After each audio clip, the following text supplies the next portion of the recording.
Hello everyone, welcome to China Daily Big Talk. I'm Cai Xiao. Today we feel honored to have Raymund Chao, Chairman of PwC Greater China with us. Raymund will share the business strategy of PwC in China as well as his own secrets of doing business. Hello Raymund, nice to meet you. Very nice to meet you. And our first question is, what are the opportunities and challenges of PwC doing business in China? Plenty of opportunities for PwC. We see we have a big role to play. China is a developing country. It's had significant growth over the last 10-15 years, and it's going to continue its growth journey. Despite the slowdown of the economic growth, used to be a double-digit growth to now going down to single-digit. It's just part of the new normal, but a 7% growth is still very significant. And then to PwC, we see we have a significant role to play to support and contribute to China's growth. If you look at a 7% growth, for example, if you look at, that's still very significant for an economy of our size today, which is, we're the second largest economy. And if you look at the mega trends, one of the biggest trends that's been happening is the shift of the economic power from the West to the East. And that creates a lot of opportunities for our people, for PwC's businesses, and for PwC to support China in that growth journey. So whether it be organizations going overseas, whether it's organization trying to internationalize, whether it is an organization trying to develop a strategy going forward, we help enterprises to build strategy and all the way through to the execution of that strategy. We bring the right level of expertise to support organizations, companies, for them to succeed in the market. There's just huge opportunities everywhere in China. Is positioning PwC to take on that role to help companies to support the Chinese government strategy, whether it be One Belt, One Road, or anything else. We believe PwC's got a big role to play to contribute to the success of China. Mm-hmm. Now, in terms of challenges, there are many challenges, obviously, running a business of our size. But in our business, clearly, people is the key to the success of our business. So our continuing challenge is to make sure that we recruit the best and the brightest and to be able to retain them.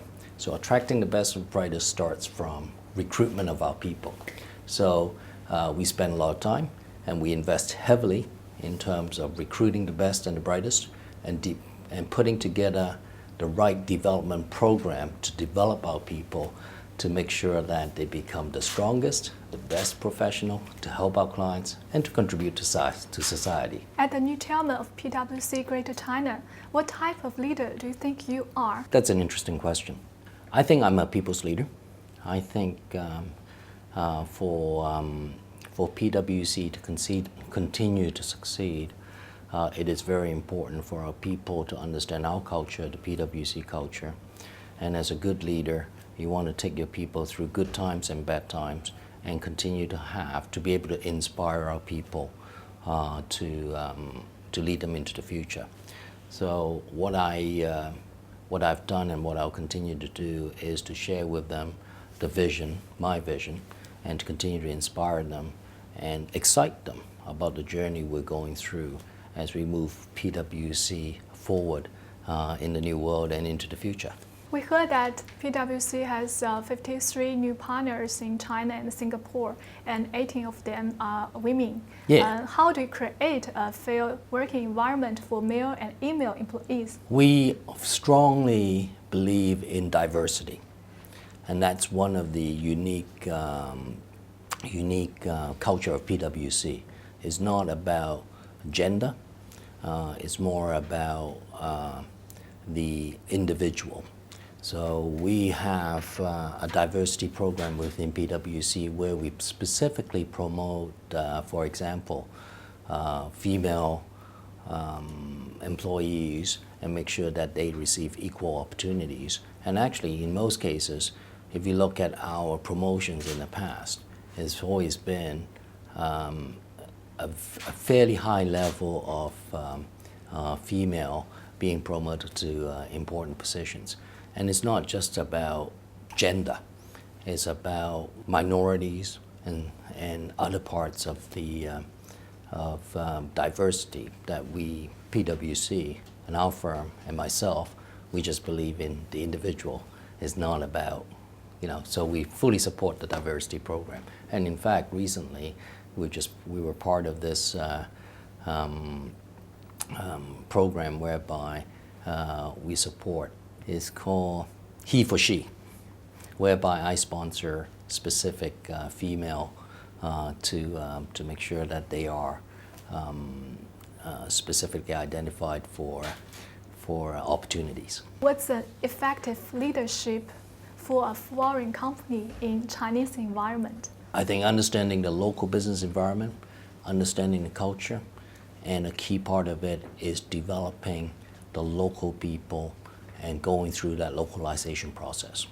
We've gone through that here. In fact, with the conversion, we used to be a joint venture enterprise when we started our business in China. We started back in the early 1900s, so we've been in China for a long, long time.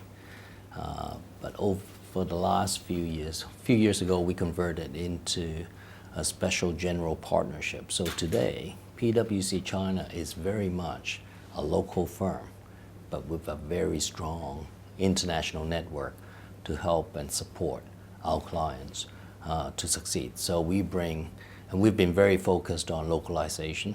So if you look at our employee base today, 90% is local talents.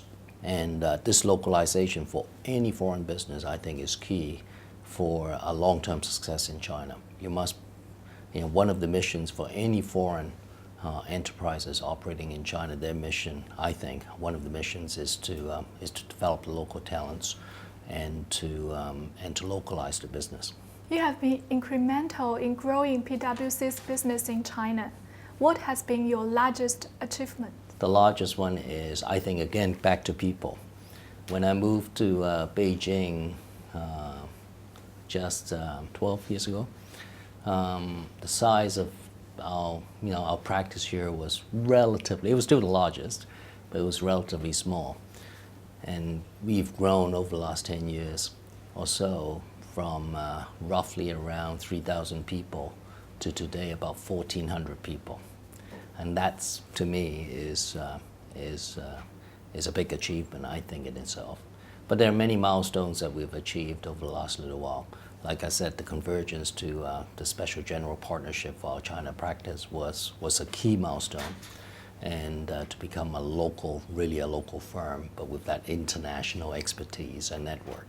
So I think that's very important in our journey in China as well. And if you look back into the development of the profession or the industry over the last little while, over the last 10 years or so, there were key milestones, and one of which was, I think, that goes back to the early years of 2004, when China started adopting the new China internal control requirements. It's called China SOX. And we played a big role, and I think at the time I played a big role working with the regulators and many of the state-owned enterprises in China to adopt and convert and to be compliant with the new control requirements. And that was a big exercise. And then throughout the period, obviously, the convergence of the Chinese accounting standards into IFS. So we again played a big role. We worked with the Ministry of Finance in that process to help the industry in that convergence process. So there were different milestones whereby it was very important for the Chinese economy, for the China companies. As the accounting consultation service support supplier of 2022 Beijing Winter Olympic and Big Committee, what are the highlights? First of all, very honored to be invited as part of the Chinese delegation to go to Kuala Lumpur. Very excited going through that those 2 days in Kuala Lumpur, and finally into when they announced that it was Beijing won the bid. That moment of excitement is just part of the history. So I feel very proud. I think PwC very proud of being part of making that history. What do you think of Chinese dream, and what's your ambition or dream in China? My ambition and dream on China, I want to, in my role and leading PwC in China, I want PwC and I want to make sure all of our people will have a rewarding career. I want PwC to succeed and to serve its purpose, to deliver our purpose, which is to build trust in society and help our clients solve important problems. I want us to be able to deliver that purpose, and then, despite the fact that we are number one, we are the number one professional services firm in the market, what I want to do is to bring PwC forward in the new world, bringing in more innovation, more technology, build a rewarding career for our people, and to be really the distinctive number one as we move forward. So that distinctiveness is about our ability to deliver our purpose, building that rewarding career for our people, and continue to really contribute in China's strategy as it moves forward. Thank you for joining us today. Thank you very much.